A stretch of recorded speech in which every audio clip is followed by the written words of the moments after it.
আসসালামু আলাইকুম। Hello guys, আজকে আমরা পাকাবো সাদা পোলাও আর ঝাল করে গরুর মাংস পাকাবো।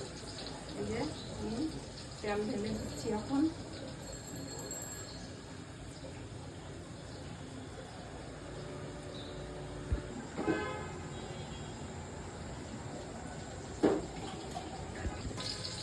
এবার আমরা দিব মিলিমিটার দুইটা।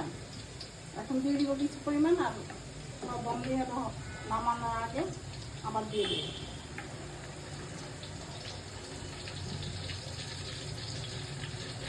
এখন আমরা ঢেলে দিব চাল।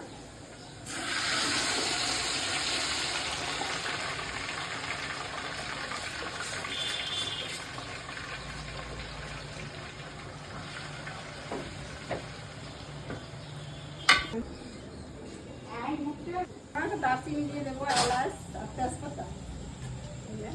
দারচিনি 3টা তেজপাতা দিয়ে দেবো না।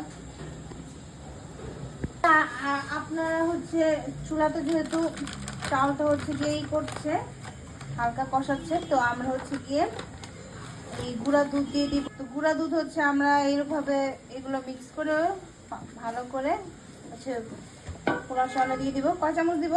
3-4 চামচ। আচ্ছা, এই যে 3 আর হচ্ছে এই হচ্ছে 4।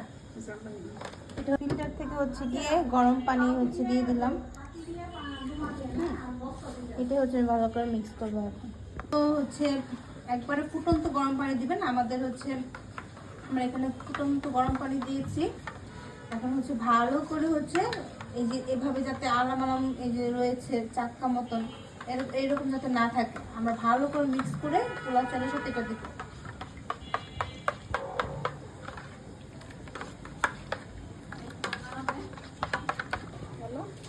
এখন দুধগুলো হচ্ছে এখানে দিয়ে দেব। দেখতে পাচ্ছেন এগুলো হয়নি ভালো করে।